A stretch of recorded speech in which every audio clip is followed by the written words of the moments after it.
Светски ден на здравието, во време кога докторите очајно молат за маски, визири, капи, калјачи, ракавици, насекаде по медиумите и социјалните мрежи, а сериозна бројка од нив веќе се заболени. Од властите наместо итно обезбедување опрема добија само порака да се чувале и пазеле, оти требале да се грижат за нас.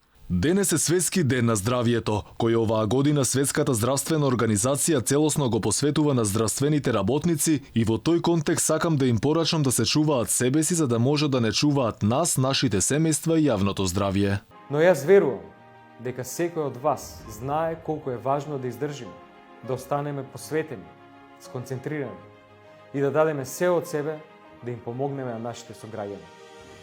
Драги колеги, сега е многу важно да се грижите за себе и за своето здравје. Вие сте први на удар на вирусот и морате да се штитите.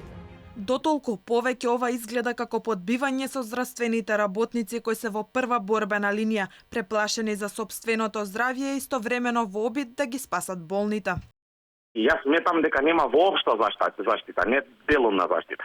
Ние од Министерството за здравство сме добиле само поддршка и ништо друго. Ние сме ставени во позиција како невладина организација на млади лекари и специјализанти да спасуваме се живо и диво. Срамотата ќе дозволи нас да не бараат за заштитна опрема јавни здравствени институции.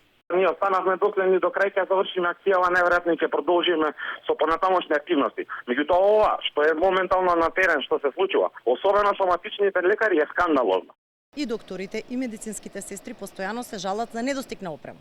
Буквално, значи, се добива 5 пара ракавици, 5 маски за сестрата да ја помине целата работна недела, што е надвор од умот, надвор од било каков стандард. Значи, на таков начин не да се заштитуваме, туку уште повеќе се изложуваме на ризикот. И покрај очајните крици, властите не ја менуваат реториката. Медицинарите имале доволно опрема и требале да се заштитат соодветно. Во однос на заштитната опрема, сите јавноздравствени установи добија упатство како треба да се и во кои услови и каде на кои места во однос на прием, во однос на третман да се користи таа заштитна опрема.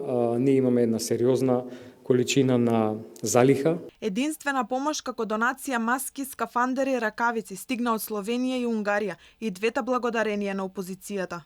Докторите и сите здравствени работници треба да знаат дека не се сами. Јас како лидер на ВМРО ДПМН ќе продолжам да лобирам и барам помош која ќе значи подобра опрема за заштита на лекарите. И не само од Унгарија и Словенија, туку ќе го побарам секој број во мојот телефонски имени кој може да помогне и испорача помош за Македонија. Кумановската болница веќе има голем број заболени здравствени работници, затворен е и Центарот за ментално здравје во Прилеп, лабораторијата во Гостивар и други од предходно. Истовремено, денеска стигна соопштение од Министерството за здравство дека направиле контрола од 30 март до 5 април во државни и приватни установи и констатирале дека сите имаат доволен број заштитни средства.